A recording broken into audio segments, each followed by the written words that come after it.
Hello everyone. आज हम पुस्तकालय स्वचालन का जो टॉपिक है BA second year library science का जो फर्स्ट पेपर है उसके ऊपर चर्चा करेंगे।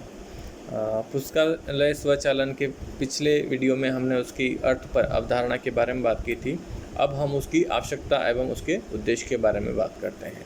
तो सबसे पहली बात यह है कि पुस्तकालय स्वचालन की आवश्यकता क्यों है। अब पुस्तकालय के जो प्रलेख होते हैं, पुस्तकालय का मुख्य काम क्या होता है? पुस्तकालय में जो संग्रहित प्रलेख होते हैं उनको इस प्रकार से व्यवस्थित करना कि उनको पुनः प्राप्त किया जा सके और उनको संप्रेषण के लिए या फिर उनको कम्युनिकेशन भेजने के लिए व्यवस्थित किया जाए। तो जिस प्रकार से सूचना प्रौद्योगिकी का विकास हुआ, उस विकास के आधार पर वर्तमान में जो आवश्यकता है लोगों की, वह यह है कि उनको सूचना की आवश्यकता है, न कि प्रलेख के बारे में। सूचना कैसे मिलेगी ये ज़रूरत नहीं, उनको इन्फॉर्मेशन चाहिए और वो भी कम समय में चाहिए। तो इन आवश्यकताओं की पूर्ति के लिए पुस्तकालय स्वचालन की आवश्यकता पड़ी और पुस्तकालय में स्वचालन की शुरुआत हुई। आज जो पुस्तकालय में जो उपस्थित सूचना है वह उपयोगकर्ता के लिए महत्वपूर्ण है, न कि वहाँ पर उसकी किताबें या फिर प्रलेख महत्वपूर्ण है। उस प्रलेख में जो इन्फॉर्मेशंस है वो सबसे ज़्यादा पाठक के लिए महत्वपूर्ण है। अब हम कुछ कारण हैं इनके ऊपर चर्चा करेंगे कि मतलब स्वचालन को आवश्यक माना है तो क्यों माना है। तो इसमें सबसे पहला है सूचना का विस्फोट। अब सूचनाएं इतनी अधिक हो गई है, जो वर्तमान में सूचनाओं का इतना अधिक हो गई है कि उनमें से सूचना का सिलेक्शन करना किसी पाठक के लिए बहुत मुश्किल है। तो ऐसी स्थिति में जब हम ऑटोमेशन अगर हम सूचना को ढूंढेंगे या सूचना के ऊपर काम करेंगे तो काफ़ी समय लगेगा और धन की भी काफ़ी व्यय होगा। तो ऐसी स्थिति में पुस्तकालय स्वचालन सूचना को एक व्यवस्थित रूप प्रदान करता है और उसकी पुनर्प्राप्ति को सुगम बनाता है। आवश्यक सूचना हमें कम समय में मिल जाती है, जिसमें श्रम और धन की बचत होती है। इसके अलावा आर्थिक सहायता सूचना के विस्फोट के साथ में जो आर्थिक सहायता में भी कमी होने लग गई है। आज हम कोई भी सेवा है जो मैन्युअली प्रदान करते हैं और वही सेवा कंप्यूटर के द्वारा प्रदान करते हैं, तो हमें उसमें धन की बचत होती है। तो विभिन्न संस्थान जो पुस्तकालय हैं उनमें वर्तमान में जो सरकारों के द्वारा जो आर्थिक सहायता में कमी कर दी गई है, इस कारण से पुस्तकालय स्वचालन आवश्यक हो गया है। विभिन्न कंसोर्सिया के माध्यम से सूचनाओं को आदान प्रदान किया जाता है, जिसमें कि कम से कम धन की आवश्यकता पड़ती है। इसके अलावा दैनिक कार्य जो होते हैं, उन दैनिक कार्यों को करने के लिए अब पुस्तकालय में ऐसे बहुत सारे काम होते हैं जो रोटेशनल और रेगुलर होने वाले होते हैं, तो वो बोरिंग होते हैं काफ़ी। ऐसी स्थिति में पुस्तकालय स्वचालन के द्वारा वो सभी काम है जो मशीन के द्वारा किए जा सकते हैं, जिससे कि बोरियत या फिर ज़्यादा श्रम की आवश्यकता ना पड़े। एक ही काम को बार बार करने में जो कर्मचारी है वो काफ़ी परेशान हो जाता है। ऐसी स्थिति में पुस्तकालय स्वचालन अपना महत्वपूर्ण योगदान देता है। इसके अलावा जो उपयोगकर्ताओं की जो बढ़ोतरी हुई है, तो उस बढ़ोतरी के कारण भी पुस्तकालय स्वचालन की आवश्यकता महसूस होती है, क्योंकि उपयोक्ता बढ़ रहे हैं लेकिन कर्मचारियों की संख्या में वृद्धि नहीं हो रही है। तो जो काम का जो भार है वो कर्मचारी इतना सहन नहीं कर सकता, इसलिए स्वचालन के द्वारा उस उपयोगकर्ताओं की बढ़ोतरी है, उस बढ़ोतरी के कारण जो काम बढ़ रहा है वह स्वचालन के द्वारा किया जा सकता है। इसके अलावा जो पुस्तकालय के जो काम होते हैं उन काम को गति देने के लिए अब मानव के द्वारा जब कोई काम किया जाएगा तो उसमें समय की आवश्यकता ज़्यादा रहेगी। ऐसी स्थिति में कंप्यूटर कुछ ही सेकंडों में उस काम को कर देता है। इसके अलावा शुद्धता, किसी काम की शुद्धता, तो पुस्तकालय में जो काम होते हैं वो काम मैन्युअली अगर किसी कर्मचारी के द्वारा किए जा रहे हैं तो उनमें कमी रह सकती है, अशुद्धता हो सकती है। ऐसी स्थिति में जो कंप्यूटर के द्वारा जो किए जाएंगे काम, उनमें शुद्धता अधिक होगी। इसके अलावा संग्रहण क्षमता, अब पुस्तकालय के लिए पुस्तकालय के जो डॉक्यूमेंट है उनको अगर हम मैन्युअली रूप में क्योंकि सूचना तो बढ़ती जा रही है, सूचना के विस्फोट के साथ में जो इन्फॉर्मेशन, जो ज्ञान में जो वृद्धि हो रही है, उस वृद्धि के कारण जो अगर हम उनको मैन्युअली या फिर प्रलेखों के रूप में उनको फिजिकली फॉर्म में रखेंगे तो पुस्तकालय के लिए एक ऐसी स्थिति उत्पन्न हो सकती है कि जगह की कमी हो जाए।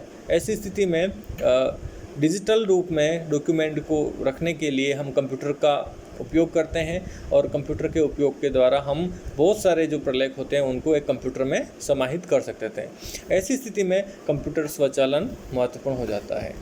अब हम बात करते हैं इसके उद्देश्य के, कंप्यूटर स्वचालन के उद्देश्य के। तो अब उद्देश्य, इस स्वचालन के क्या क्या उद्देश्य हैं? तो इसमें सबसे पहला है दैनिक कार्यों में कंप्यूटर का प्रयोग।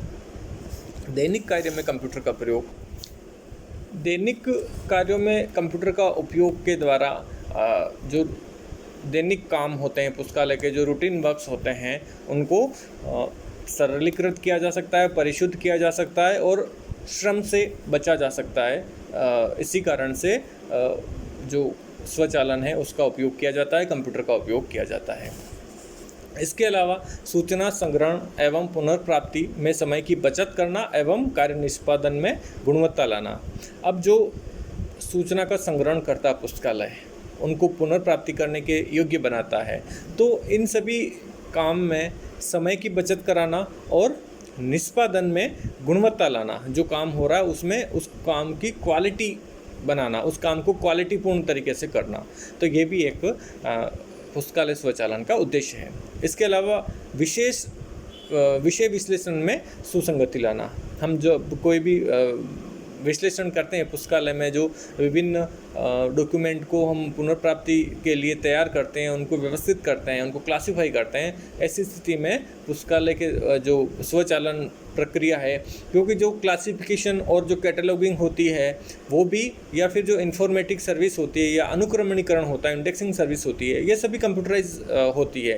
ये जो कंप्यूटर के द्वारा स्वचालन प्रक्रिया के द्वारा की जा सकती है। तो ऐसी स्थिति में विभिन्न विषयों का विश्लेषण आसानी से किया जा सकता है। तो विषयों के विश्लेषण में इसका उपयोग किया जाता है, इसका एक प्रमुख उद्देश्य है। साथ ही साथ ग्रंथ परक संबद्धता, मतलब सभी ग्रंथ की आपस में संबद्धता को स्थापित करना। तो पुस्तकालय में विभिन्न जो प्रलेख होते हैं, जो ग्रंथ होते हैं, उनकी आपस में संबद्धता स्थापित करने के लिए पुस्तकालय स्वचालन का उपयोग किया जा सकता है। मानवीय जब मैन्युअली जब काम होगा, फिजिकली जब काम होगा, तो उसमें त्रुटि रहने के आसार हो सकते हैं। साथ ही साथ उद्धरण अनुक्रमणिका तैयार करना। अब उद्धरण, जब पुस्तकालय में कोई भी प्रलेख हैं, उनमें जो उद्धरण जो भी होते हैं, जो भी अनुक्रमणीकरण प्रक्रियाओं में जो प्रलेख होते हैं, उनमें उन उद्धरणों की एक लिस्ट तैयार इस कंप्यूटर के द्वारा की जा सकती है और उन उद्धरणों की अनुक्रमणिका तैयार करने में कंप्यूटर स्वचालन का उपयोग किया जाता है। साथ ही साथ अनुवाद के कार्य होते हैं, उन अनुवाद के कार्यों को करने के लिए भी कंप्यूटर का स्वचालन या पुस्तकालय का स्वचालन जरूरी है। साथ ही साथ में इसके उद्देश्य देखें तो नवीन ग्रंथालय सेवाओं का नियोजन एवं कार्यान्वयन। नवीन जो पुस्तकालय सेवाएं पुस्तकालय में आती है, या आज जो हम पुस्तकालय में नवीनतम सेवाएं देखते हैं, सूचना सेवा है या संदर्भ सेवा है या इसके संबंधित कोई रेफरल सेवा है, तो इन सभी सेवाओं के लिए भी कंप्यूटर स्वचालन अपना महत्वपूर्ण रोल निभाता है और यह एक प्रमुख उद्देश्य के रूप में काम करता है। इसके अलावा कंप्यूटर द्वारा आयोजित अन्य प्रकार की सेवाएं, जैसे कंप्यूटर की जो मुख्य सेवाएं होती है, इनके अलावा भी बहुत सारी सेवाएं होती है, जैसे प्रतिलिपिकरण सेवा है, माइक्रो फिशिंग है, माइक्रो ब्लॉगिंग है, और कंप्यूटर की जो जितनी भी प्रिंट के संबंधित या प्रतिलिपि के संबंधित सेवाएं हैं, वो सभी, या प्रलेख के सूक्ष्मीकरण करने की, उसको छोटा करने की संबंधित सेवाएं हैं, उन सभी सेवाओं में भी जो स्वचालन का उपयोग किया जाता है।